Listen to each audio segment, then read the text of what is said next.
So what's up mga ninja? For this video, tudloan ta mo sa pag-utilize ang namespace. So say gamit sa namespace. Basically no, ang namespace is like kana murag collection ra na sila of classes or statements or functions nga enclose siya isa ka box. Think of it as isa gid siya ka box. Let's say na sa isa ka box naisud nga mga plastics, products, biscuits, anything nga masud mo sa box. Same thing rin na sila sa namespace. Ang namespace in programming context is nasisud nga methods, classes, functions, and etc. So, para mas masabtan ninyo, ato na siyang i-demonstrate. So, in this project, kay na ako'y program, no? Which is kani. And as you can see, taas yung siya, bati siya tanawon.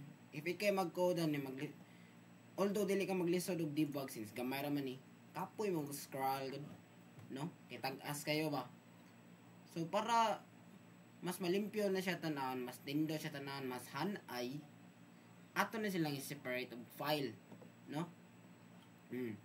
So kani, ako'y kani, no? Mao ni akong internal class program and mao ni akong gi-define nga public class utilities. So sa akong pagtan-aw murag atak bati atan ni nga murag taas siya akong code. So pwede ta na ato na siyang ilahi og file. So but sa diri sa tong file explorer magnihimo tag bag-o nga file nganlan na to utilities. Ang convention ani is kung unsay ngan sa imong class mo sa imong file name. So let's say kani utilities. So utilities.cs pila akong gamiton. Utilities.cs kana CS kay C# file man. Alright. Nya kani ato taning i-copy, no? Nya kani siya diri. Inig-paste na to. Before nato siya i-paste, maghimo sa taglaing name ay maghimo ato siyang i-enclose og namespace. Same ani. No? Sige, atong i-save ha. So, namespace, final project, kana, i-paste na ko. Okay, na-paste na. So, sa dire karon, pwede na ta na ma-access. Diba? No? Saglain sila og file, same man sila og namespace, so ma-access ra na to sila. No? Awa. Ang kaning, kaning utilities.getInt, wala man siya dire, di ba? Nasa sa Picas file, which is na dire, kaning utilities.cs. And since kapareho man sila og namespace, pwede rin na ako ma-access diretso. No? But what if they lain-lain sila og namespace, what would happen? So let's say sa kaniya akong namespace dire, dili na siya final project, dili na siya gikan sa kaning project. Gikan na siya sa ako ang activity. Let's say lang activity 1. Activity 1. So ang namespace ani for this CS file karon activity 1 na. So sa diri, dili na ko wala koy access, di ba? Mo red na siya. The name utilities does not exist in the current context. Wa mo siya kabalo asa niya pangitaon ang kanang utilities. No? So kung nakakailain nga kuan namespace, pwede ra ka mogamit og kuan kani dire. Unsa nga sa imong namespace? Activity 1. So but nga nako dire activity 1 nya dot. So maka-navigate na siya, di ba? Makabalo na siya asa ni kuhaon ang kaning method nga getInt o kaning class, static class nga utilities. Di ba? So silbi ang kaning activity 1 kay musud siya diri sa activity 1. Unya ang kaning utilities kani ato side by side. No? Ato side by side. So kaning activity 1, so silbi musud siya diri. Activity 1 utilities, musudin siya diri. Ya, getInt na yun. Musudin siya diri. No? So, yeah. Let's see this in action. Mga natag.net run.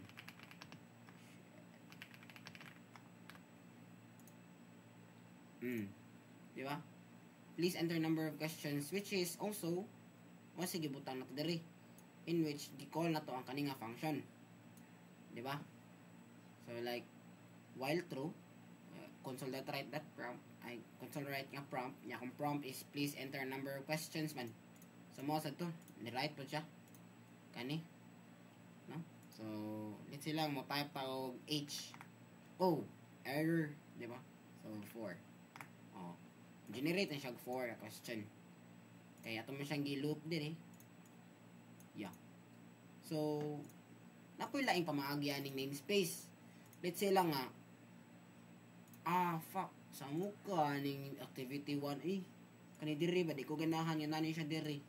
Okay butang ta lang di ka ganahan na o kung di ka ganahan na nagya pa work around na pwede ka magamit diri og using unya unsa may nga sa mong namespace di ba activity 1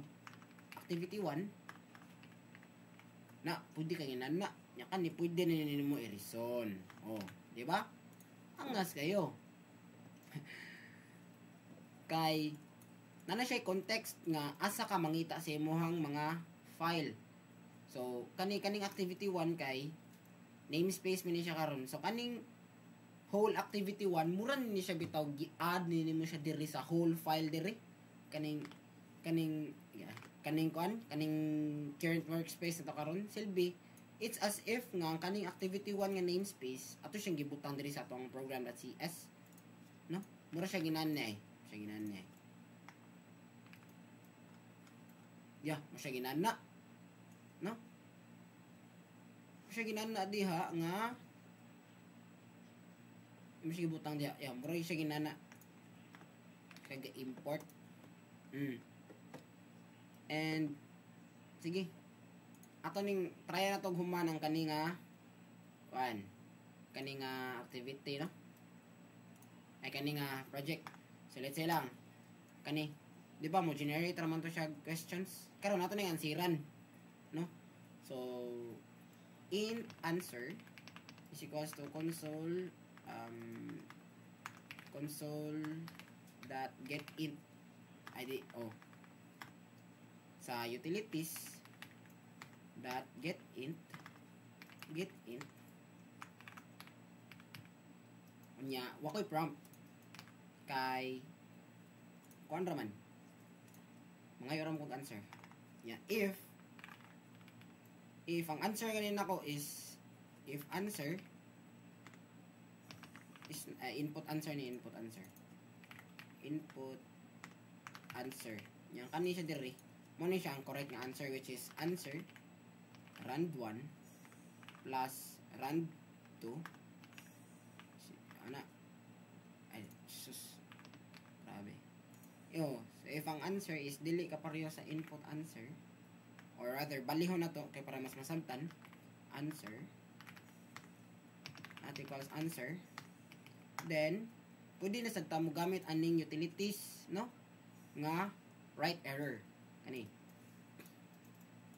okay so utilities dot write error then ang error nako is unsa may error wrong answer no nya pwede po ta maghimo diri kuan another na pod butang na lang maghimo ta another nga method let's say lang correct ang right correct sige public static void right correct string something nga message positive message let's say lang positive message